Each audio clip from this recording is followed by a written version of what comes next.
believed he was a real doctor. So did you lie to be believed is the question. Belle Gibson was just a line B, man. I don't understand people like this. I don't, even just like the karma side of it, you know? Like I can't even bear to think about the people who abandoned their treatment plans to follow the advice of a complete fraud. Welcome to my channel. If you're new here, hi, hello, welcome. I am Sherrilyn and I am so glad you found me. If you're not new here, welcome back. Thank you for joining me every single upload. I love and I appreciate you so freaking much. We have so much to talk about. I'm so excited to talk about this because I feel like throughout like the whole weekend, I binge watched Apple Cider Vinegar and I'm like, oh my gosh, I want to talk about this. But obviously it's like the show inspired by true events. So then I just went down a rabbit hole figuring out everything that I could about it. There's so much more. I feel like I'm going to forget things, but I'm going to do my best for you. But we are talking about the true story behind Netflix's new series, Apple Cider Vinegar. There we go. Before we get into it, let's do a riddle. All right, today's riddle is, what has a head but no brain? Very excited to hear what you guys say. If you're new here, we do the answers at the end, so you can put the guesses in the comments. I love to see them. Yeah.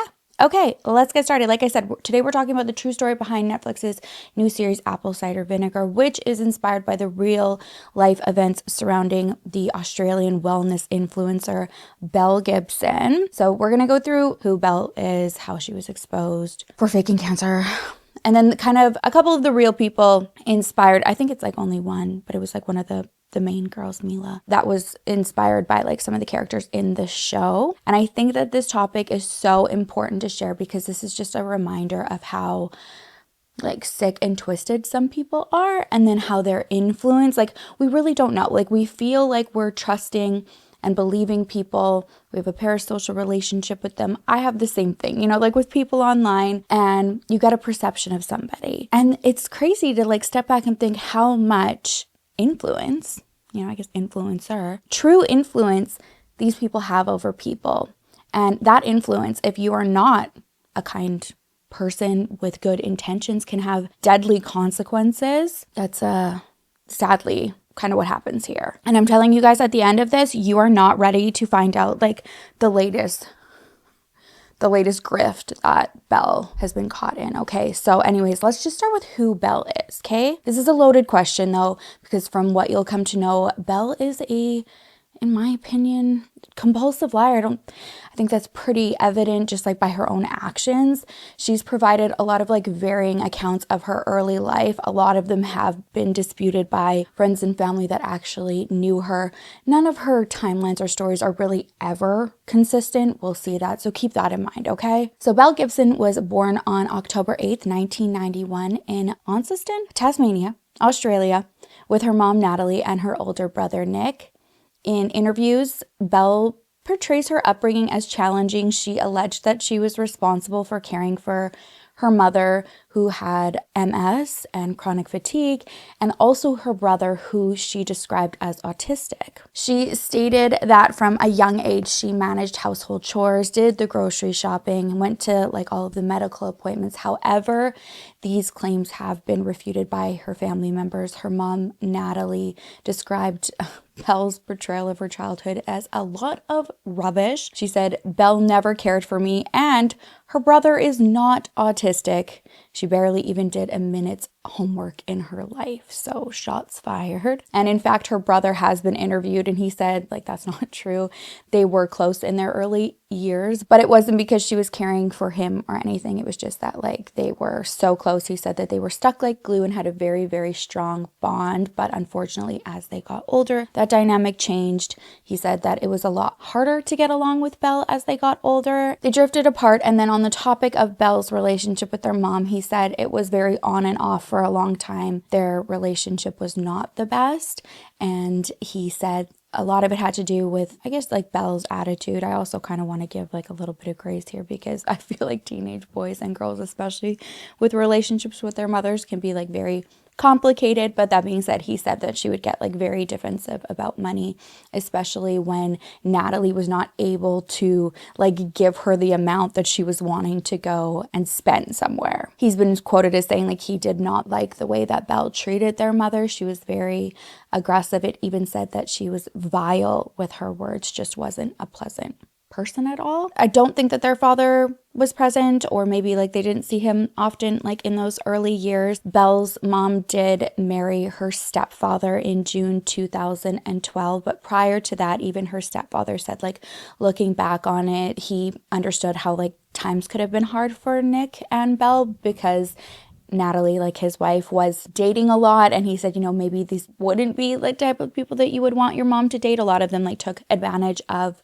their mom and just wasn't kind to her, was physical with her. So he understood that things could have been like pretty tough in that era prior to her coming, unfortunately. So they married in 2012, and then Belle's mom's health took a turn for the worse, and she did pass away in 2017. Now, Belle claims to have left her family, like been on her own since she was 12. She said that she moved in with a classmate, and then later that story turned into like her living with a family friend.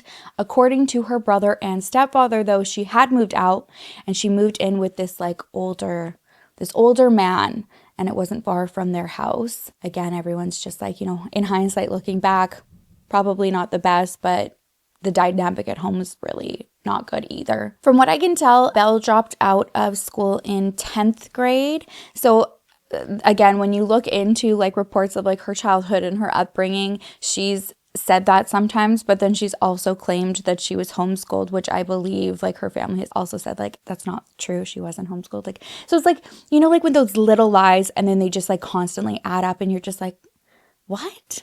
Why are we lying about this? Anyways, in 2008, she relocated to Perth.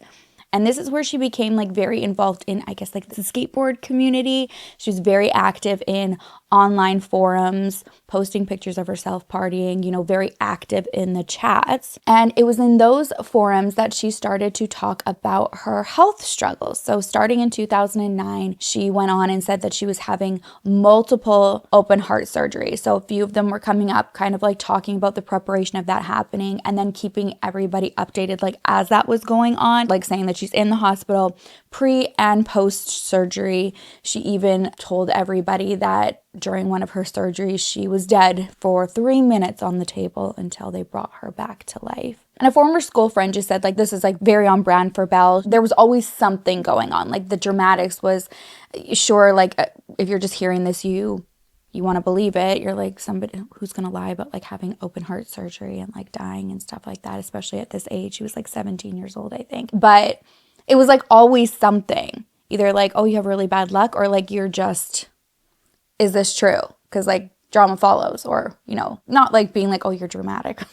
Oh, you're having heart surgery? That's so dramatic. That's not what I meant. So in July 2009, she moved to Melbourne, and became a mother at the age of 18. To be honest, I didn't really want to do like a lot of digging to try and find out who like the father was and get a lot of information about her son, because at the end of the day, like they didn't ask to like be associated with Belle in any ways. I'm sure that she was also like, she was lying to, you know, her baby daddy and stuff like that. If you watch the show, I'm sure you can kind of get a gist of the type of like relationship that it was. It was like two young people, and it seems like she took on a lot of like the responsibility, then had like another fella in her life that like took on a very like fatherly role.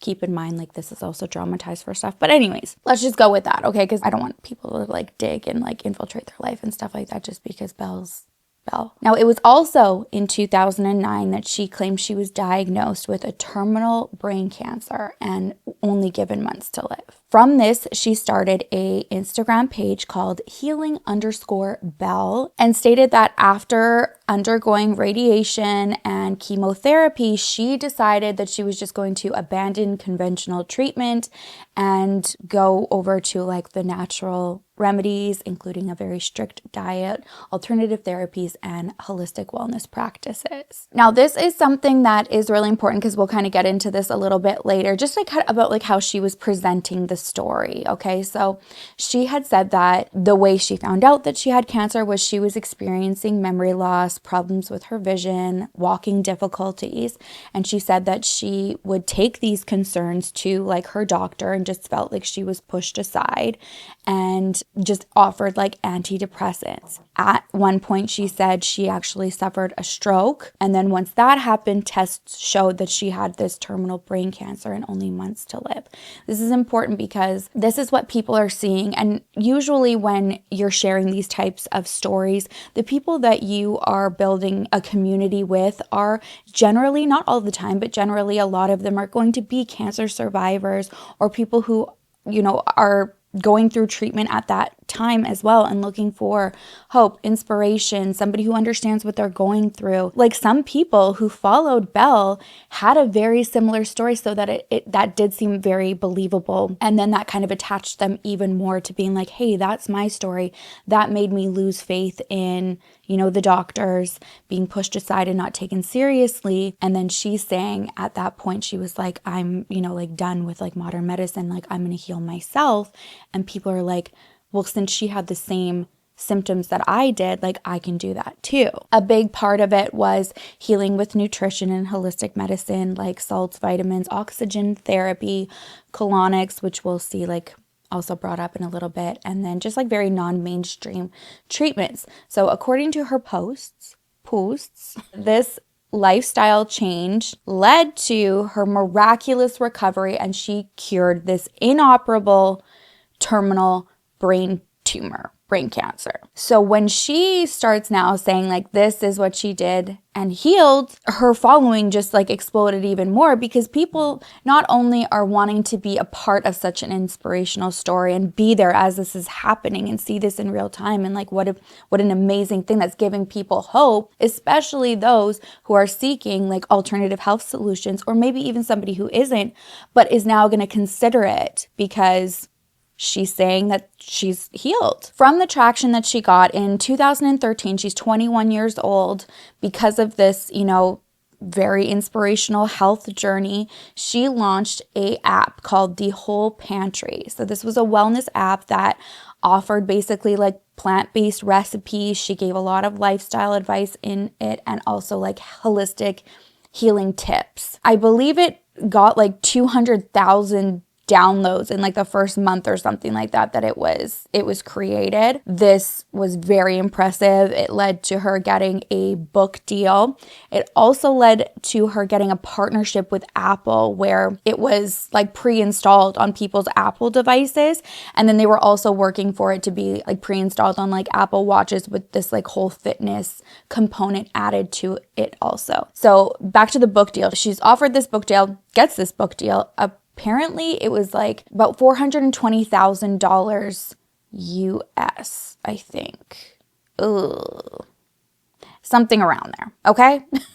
Or maybe that was the 420,000 Australian dollars, because she's in Australia, which is insane. I can't even imagine like that on top of the app and everything else. And usually with those types of deals, it's like that's like right? Like they're gonna give that to you, and then like there's usually like a percentage worked out for the sales on it after. So as the deals and their money is rolling in, Belle then kind of not took a switch, like she always honed in on that, health and wellness side of things, but she started to, I guess, brand herself as very giving, charitable, if you will, claiming that a significant portion of like the profits like that the app was bringing in, as well as the book deal, she was going to be donating to charities that were supporting cancer research, and specifically, which I think is just like so icky, like sick children as well, like going out and like getting close with certain children who are ill and their family, like promising to donate and give back. She even won Cosmopolitan's Fun Fearless Female Award in the social media category in 2014. So everything is like, she's on top of the world here. And just as everything seems to be going so well for Belle, she claims in 2014, while she's on a high, that despite, her wellness-focused health style, all of the things that she was doing, her cancer had returned, and this time it had spread. And obviously, a lot of her fans were devastated by the news, but this also brought in a lot of suspicion. And I don't think the suspicion necessarily was that they didn't believe it, but they're still seeing that she is like going hard, doing the things, like she's this boss babe, like getting bag, working insanely hard, and also like has all this energy to like present herself like, very put together. obviously if you have like contracts and stuff like that and photo shoots or whatever, you might have like people help with that. But it was just like, it was a lot. People are like looking at her and whether they had the cancer themselves or had a loved one who was suffering from cancer. They're like, how is she able to do, not that it's not possible, but like it just seemed so far-fetched because everybody was like, not everybody, but a lot of these people who are following her are in terrible shape, awful shape. Like they're fighting this debilitating disease, like trying not to die. And she's not changed like her appearance or slowing down or anything like that. Like it wasn't fitting. And so it made people try to look further, and it kind of led to not only trying to find medical records. I know that would be like very hard to find, but even like a reference of like a doctor that she had spoken to or something like that, which nobody could find. But they also found out that these charities that she claimed to work with, she had never donated the money to. So she had reached out, promised, like posted on social media and everything, got everybody like so invested and excited, and then they never saw a cent. So this kind of starts, catching it, spreading like wildfire on social media, being like, we've talked to several of these charities, they haven't received anything, and the doubt starts going in, like she's now lost a lot of credibility. Now, initially she did try to do some damage control as this was like, catching on. She made a post that said people were lying about her. She was getting bullied. And initially, a lot of her followers did jump to her defense. They started thinking that this is like the conspiracy theory. This is like big pharma, big medicine, and everything that we're like telling you to stay away from. And while, listen, I am very open to like seeing both sides of things. I can understand where, if you want to get into like the big pharma of it all, yeah, there's a lot of things that we like do not need out there and that get heavily pushed before like alternative things. But in the same sense, I also know that there is a use and need for a lot of things too, right? You can see things on both sides. But anyways, this went hard on that side. It was like, this is a conspiracy. Like somebody planted this from Big Pharma. They're trying to ruin Belle. Then as this is all starting, all the speculation kind of going, this is in 2015. Sorry, guys, I forgot to like kind of keep up with the timelines here. Okay, so like 2014, highest year of her life, right? Gets the awards, everything like that. 2015, shit's crashing down. And so as this is happening, her friend Chanel McAuliffe, Chanel, okay? Hey, Chanel.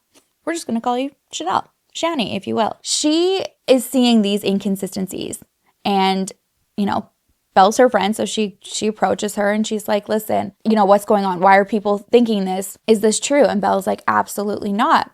And then so she said, okay, well, if you are sick, like you're claiming that you are, let's just get the evidence out there because this is getting out of control. And she'd say, I think initially like, oh, okay, like, yeah, I'll get you the letters or I'll get you the doctor's name. Nothing there. And then she's like noticing too, she's like, the amount of surgeries that you've claimed to have, multiple heart surgeries, even prior to cancer, right? But all of these devastating diagnoses, you don't have like a mark, a scar, anything like that, nothing. And she's like, we got to show something. So she started losing faith because Belle can't bring her any evidence. I arrived at her house one night, basically kind of unannounced with another friend. I was kind of very straightforward with her, said, are you sick? I basically demanded to see evidence of her cancer. I asked her to go get any scans, doctor's reports, surgeon's reports, any medical evidence she would have in her home. She said she didn't like to keep that type of evidence because it's negative energy. So as the conversation progressed and what is now dubbed the intervention from that night, just every answer she was giving me was just confirming my gut instinct that she was lying. She had just announced that her cancer had spread. It was stage 4. And I asked her where she got that diagnosis, at what hospital. She said she didn't go to a hospital. She went to some random doctor's house, and I asked who that doctor was, and she said Dr. Phil. Could have thought of a better one. So at this point, Chanel decides to take her suspicions as well. Kind of, I think it was more like in support of like the concern that was going on and being like, ooh, I've asked her.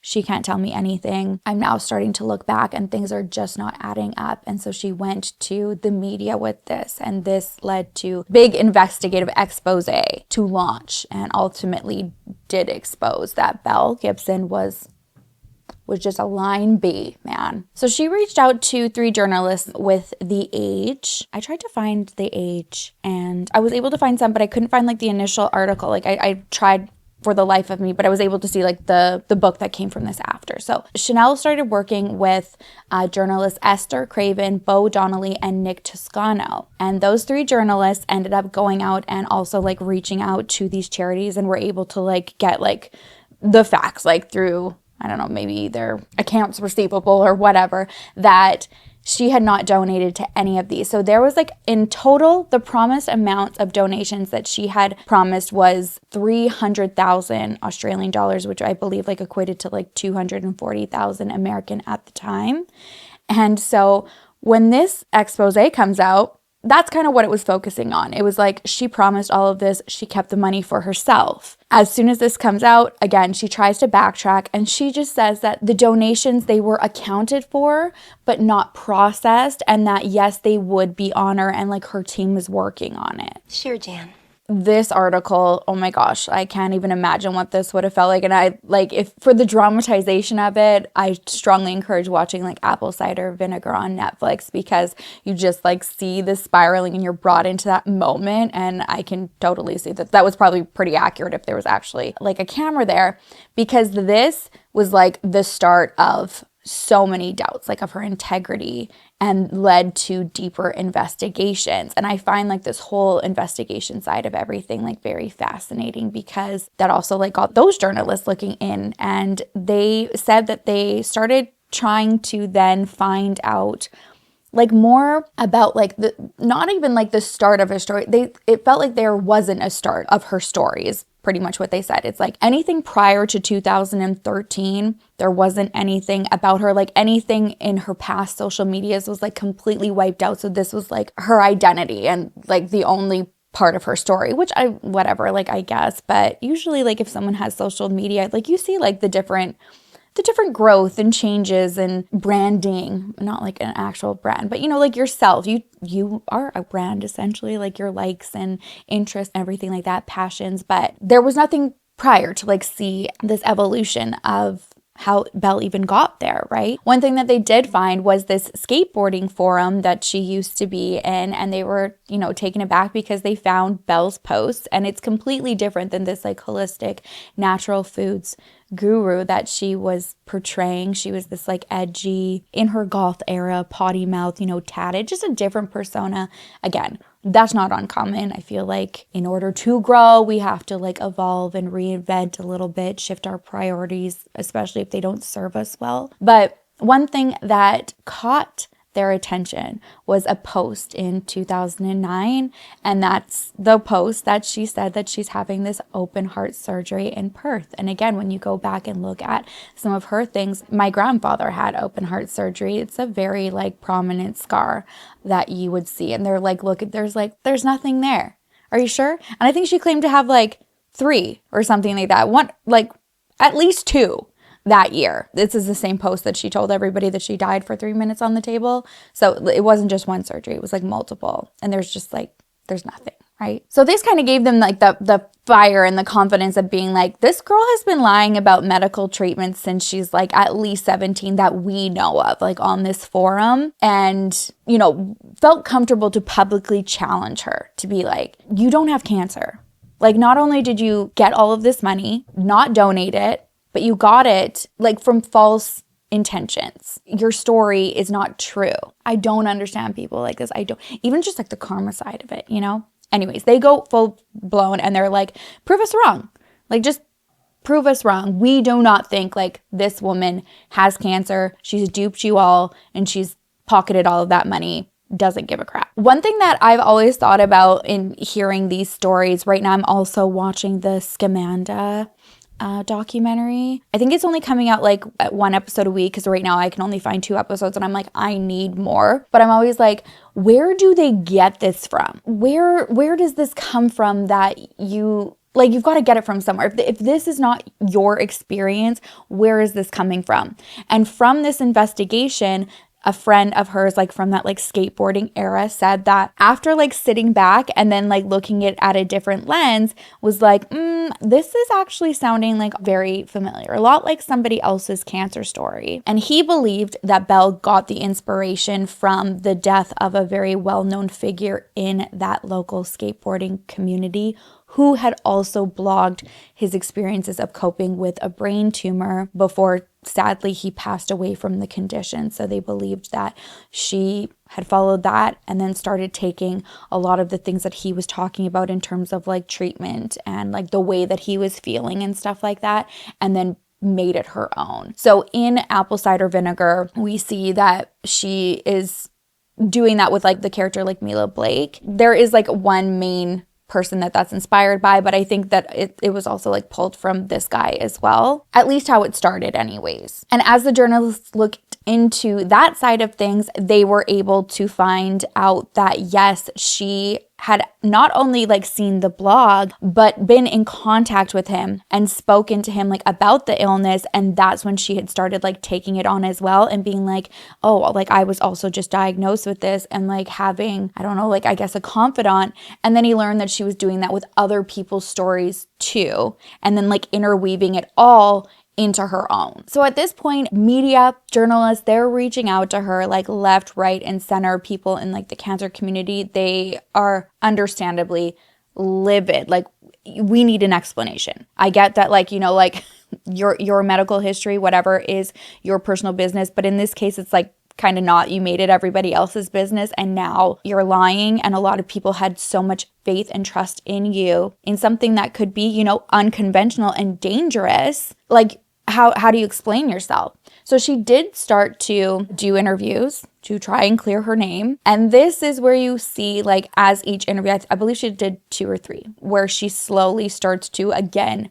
rewrite the narrative and says that I did believe that I had cancer. I went and I saw a guy who I thought was a doctor, and he told me this. So all of this time I've believed it. That being said, when everyone's like, okay, well, like, where's that diagnosis? Like, where's the paper trail of that? Even if you're seeing somebody holistic, like, there is a paper trail of your diagnoses and your treatment plans. She couldn't provide anything. I think the very first time she ever publicly said that she didn't have cancer and acknowledged that was when she did an interview with the Australian Women's Weekly magazine, and she was straight up asked, like, is any of this true? And she said, no, it's not. While she also did try to backpedal with the whole, like, but I thought it was. This was like the first time that there was no more speculation.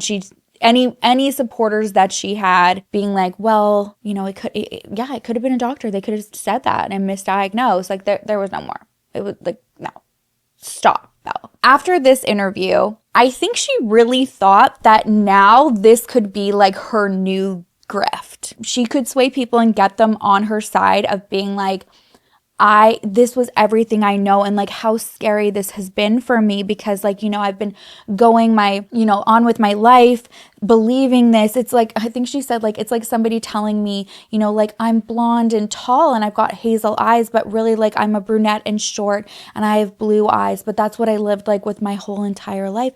And now that's not what it is. It's my identity has been taken away from me. Anyways, so she decides to do another interview because I think she, again, thinks that she can just convince everybody that this was an honest mistake and like just double down. And she does this interview with, her name's Tara Brown. I think it was through 60 Minutes. I wanted to say 2020, 60 Minutes Australia. And she confronts her about everything. You guys, this interview is so epic to watch. I highly recommend it because Tara came with facts.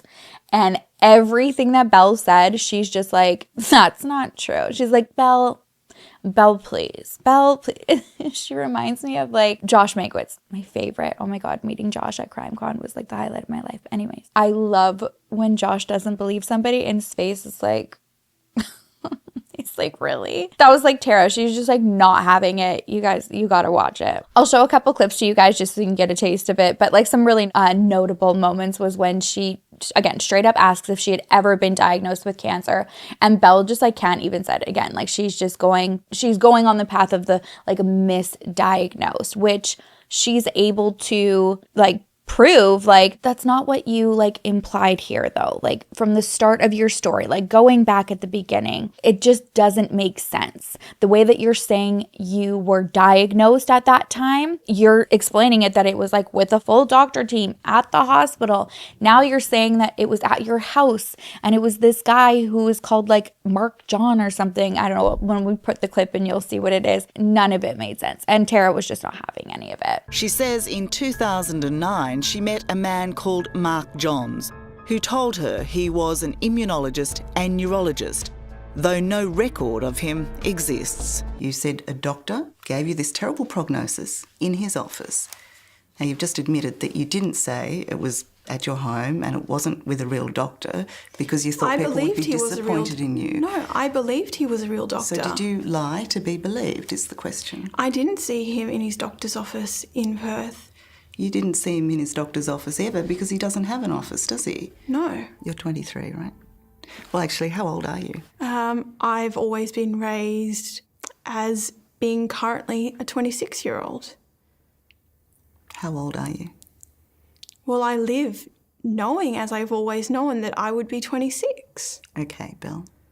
This This is a really, really simple question.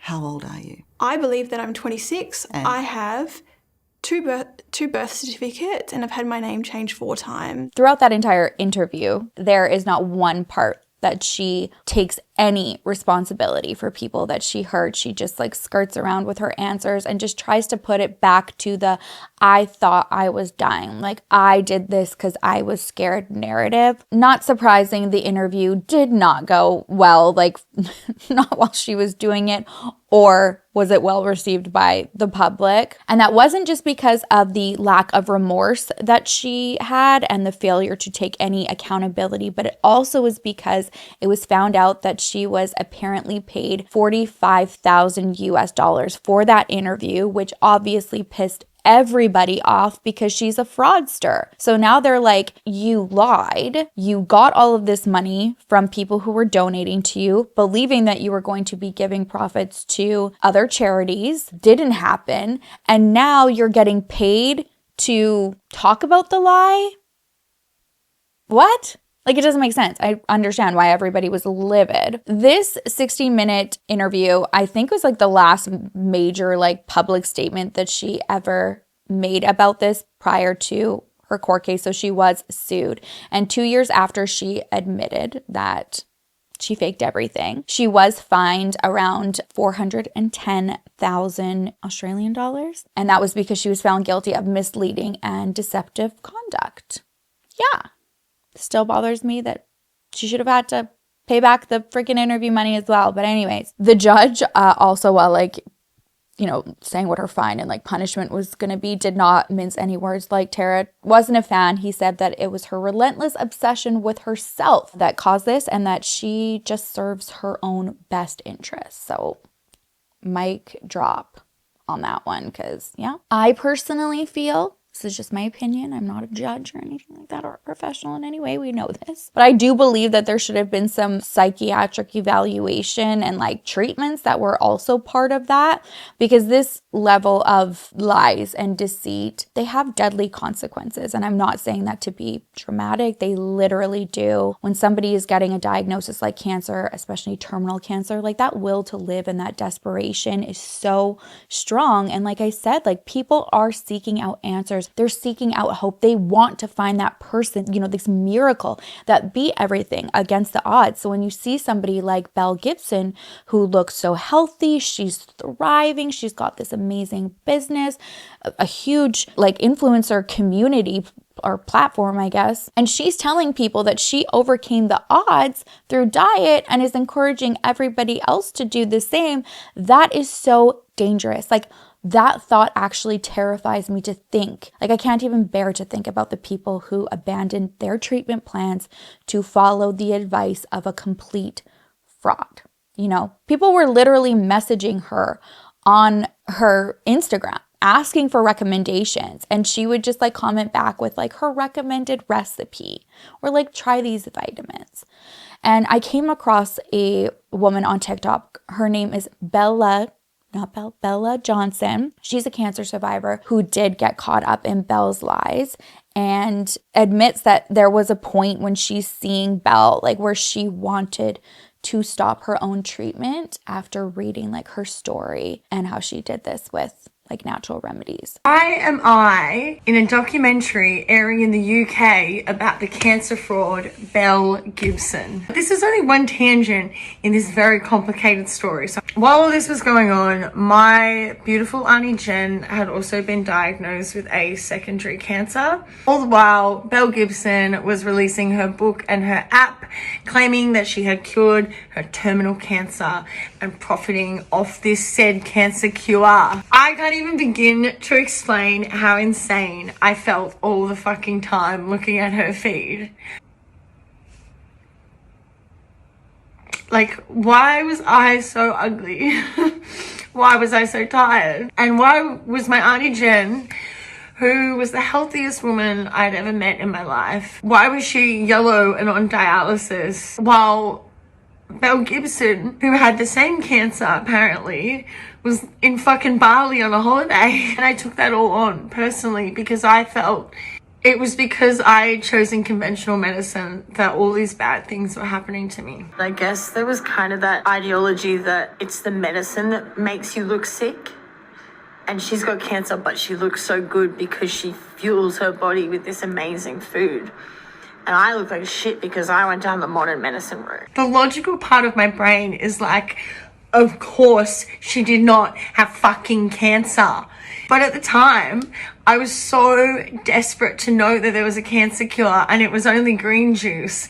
Everything was going to be okay if we just ate healthy.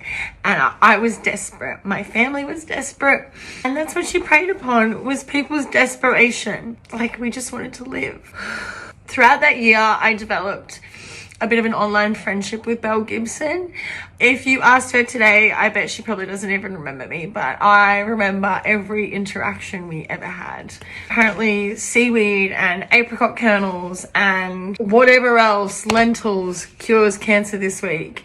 And of course, healthy eating is a great thing while you're going through this kind of treatment, but I have such a horrible relationship with the health and wellness industry now because I do think they all are, at the end of the day, predators. Healthy eating does not cure cancer. I survived. But unfortunately, 4 days after I finished cancer treatment, my Auntie Jen passed away. And I was really lucky that I was able to be there. But I still hadn't recognized this cognitive dissonance between what I was seeing in my real life, which was the true effects of cancer, versus what I was seeing on my Instagram feed with Belle Gibson, which was her flying to LA to meet with Apple to promote her new app. I remember when the news dropped and I was in the supermarket and the papers had announced that she'd been faking it the whole time. I was just so angry. So my cousin at the time was an editor at an online magazine, and I wrote an article for her about my relationship with Belle Gibson and my relationship with conventional medicine versus alternative medicine. And I guess that went a little bit viral in that cute little like 2015 viral kind of way, and that's how Richard Gilliatt found me. And this brings me to the real life woman and influencer who was inspired by the character Mila Blake in Apple Cider Vinegar, and her name was Jessica Ainscough. Jessica was born on June 14th, 1985 in Queensland, Australia. She was an Australian journalist and also a wellness advocate known for her blog, The Wellness Warrior. She graduated from the University of the Sunshine Coast in 2005 with a Bachelor of Communications in Journalism. And after university, she worked as an online editor for a teen magazine called Dolly. In 2008, when she was 22, Jessica was diagnosed with epithelioid sarcoma.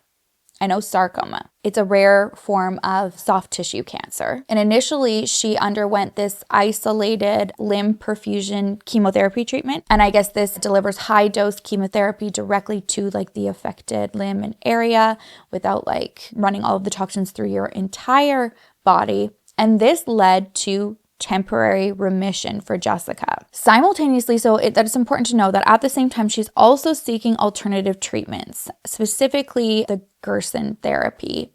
And she believed that it was those therapies that were responsible for remission. But it's a very intense, completely natural treatment modality that involves loading the body up with all the nutrients it needs to heal and detoxifying it of everything that is getting in the way of healing. And so I went over to Mexico with my mum and I spent 3 weeks at the Gerson clinic learning how to implement this therapy in my life. It was 13 glasses of fresh organic veggie juice every day, 1 on the hour from the moment you wake up to the moment you go to bed. It's completely overhauling your diet to eat 3 massive, all organic, vegan meals that have no salt, no sugar, no fat, no spices, no herbs, no caffeine, no drugs, no alcohol. Everything that was a staple of my diet for the first 22 years was gone and replaced by plants and juice. And then there was the castor oil, which we had to drink orally every second day to clean out that small intestines, to give us the runs and make us feel like we have a hangover every second day. And then there was my favorite part of the whole therapy, which was the coffee enemas.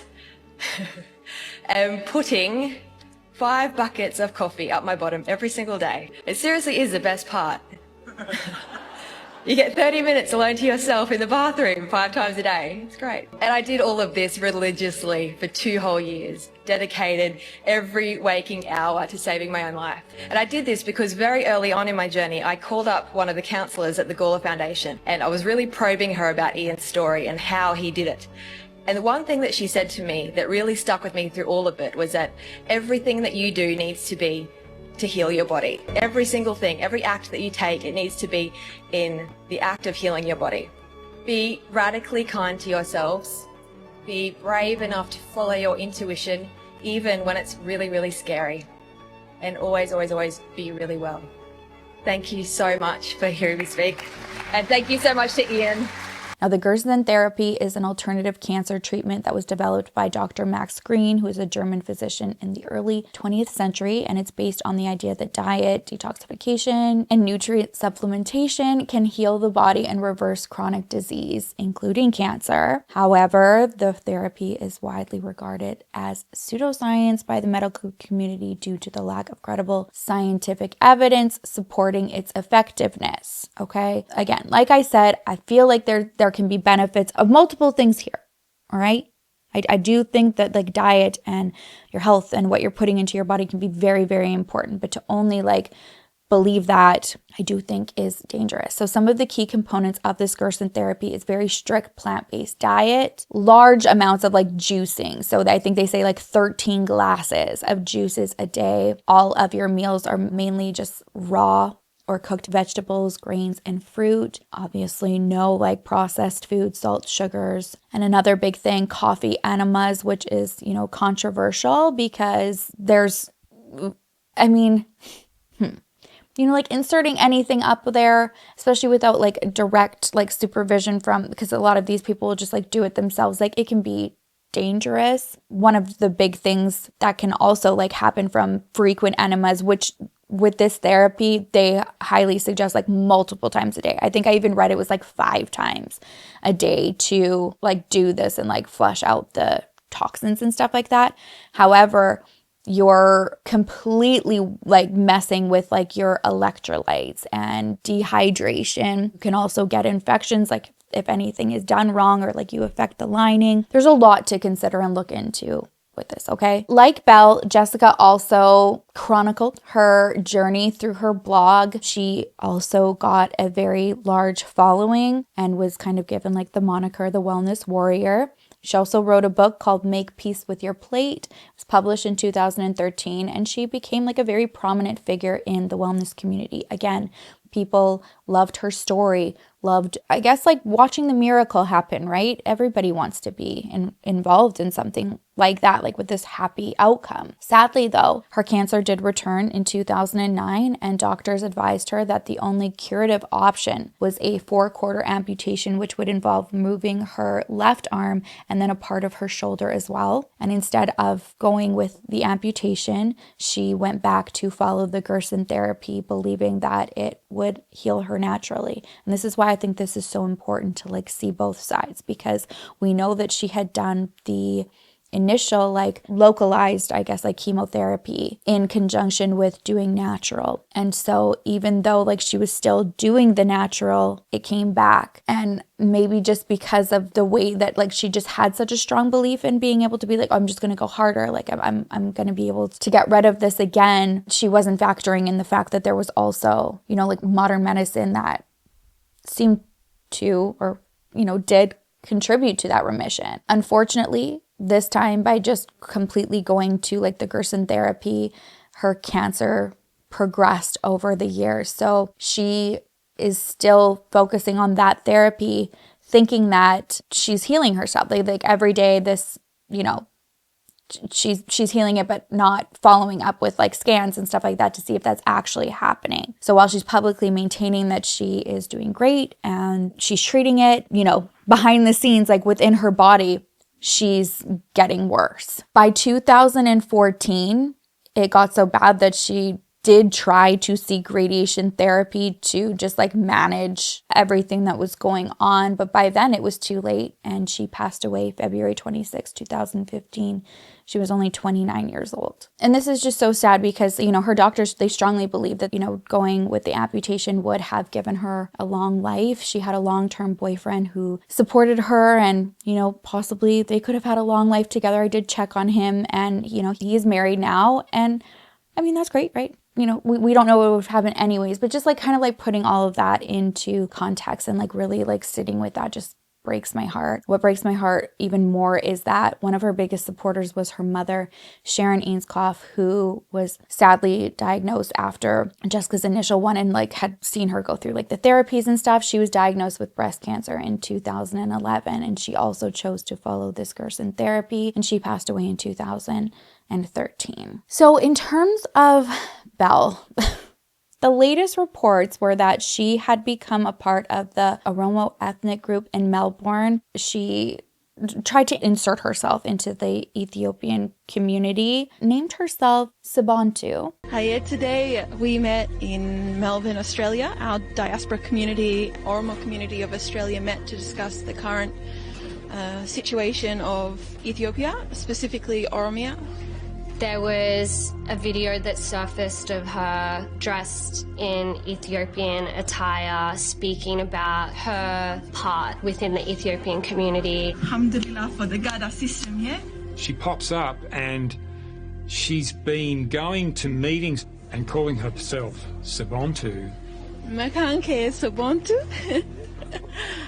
And speaking in sort of broken Ethiopian dialect of some kind. So she was interviewed, and in the footage she talks about like Ethiopian politics, and then she even said, you know, like she's been like adopted and like this is her home now. But what's troubling is, given her track records, she's also talked about raising large amounts of money for the Oromo people's home state. Once people got a hold of this footage and saw it, I think they like actually like contacted the president of the Australian Oromo community, and they were like, you got to stay away. Like, she does not have good intentions. She does not want to be an ally whatsoever. Like, this is her track record. And I think that he made a statement saying like, you know, she's not even registered as a volunteer. He said that he did see her a couple times at like community events, but people just believed that she was like as like a +1 or something like that, which is good. Again, like this is why we tell these stories, so that people can like clock these types of people. And I personally think, along with others, that this was a very calculated move for her to like try to infiltrate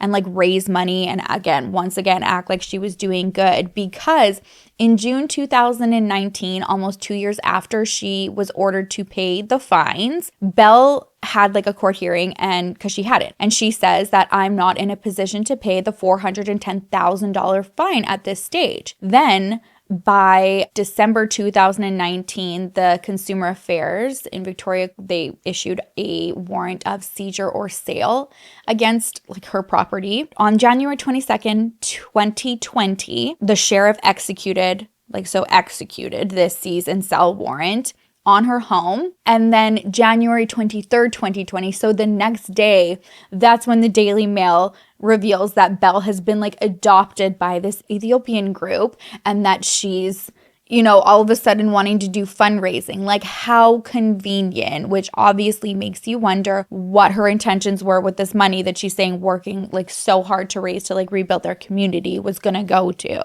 That's just like so scary. And it just kind of shows like that these types of people, the way they operate of just like you're pretty recognizable, like especially in Australia now. I mean, with the Netflix documentary, everybody is like Googling it, which if you haven't seen it, like the ending, like, oh my God, it's so good. Chelsea told me that the other day. She's like, wait until the ending because it's just so epic, but it's not going to spoil anything. It says basically like, you know what, like just Google for yourself. And once you do that, that encourages people to look and see the real her and her face and everything like that, because this is what you need to save other like groups and communities from this woman. Like, she just needs to stop. She has no shame. She's still going out there and thinking that she can deceive people. And while her mental health has obviously been like at the forefront of a lot of the conversations around her, I think more so of like trying to get to the root of why.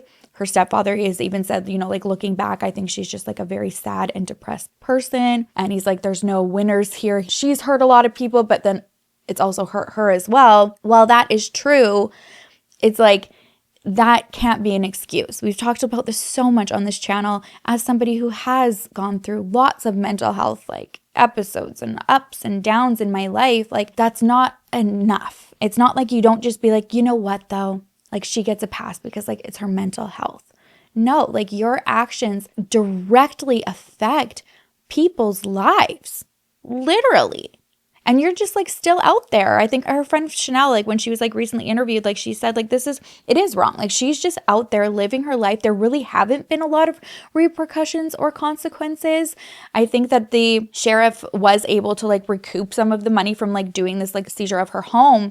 But still, at the end of the day, it's like you can tell like what does she care, right? Like, she made all of that off of other people believing her lies. And that's why I think like the monetary like consequence, it shouldn't have just been that, because it needs to be more. You need to live and deal with the fact that your actions affected a lot of people and be held accountable, you know, for that. And this, again, this is coming from somebody who struggles with their mental health, but also believes that it is your responsibility to get to the root of what is going on so that you can help yourself, not just for yourself, but for others around you.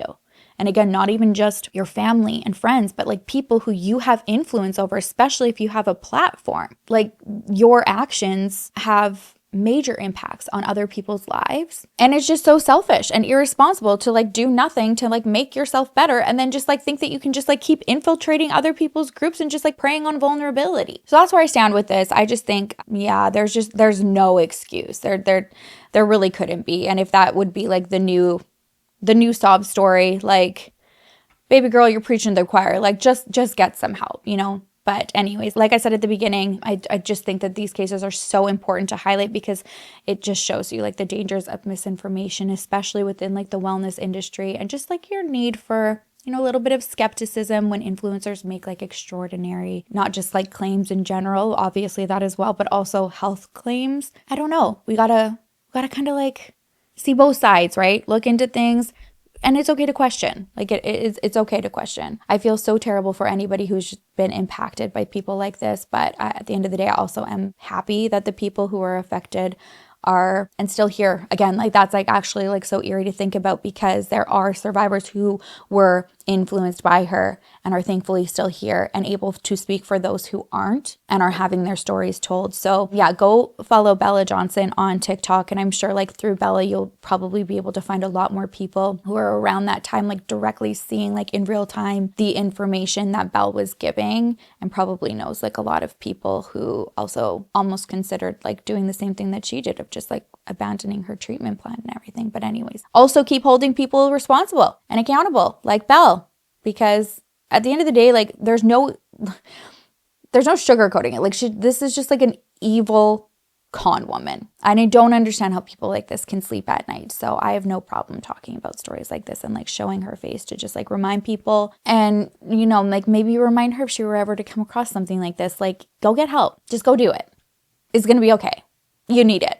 All right, that's it for me. I love you so much. If you haven't already, please don't forget to like and subscribe. Not only does it mean the world to me, but it also helps me tremendously. Like, you literally have no idea. I love you. I appreciate you so much. Riddle answer, guys. Hold on one second. All right, quick reminder. The riddle is, what has a head but no brain? And the answer is lettuce. It also could be the Scarecrow from Wizard of Oz. That just came to me. So that answer also acceptable. All right, I will see you in the next video. I will miss you terribly until then. Make sure to love each other, love yourself, and I will see you soon.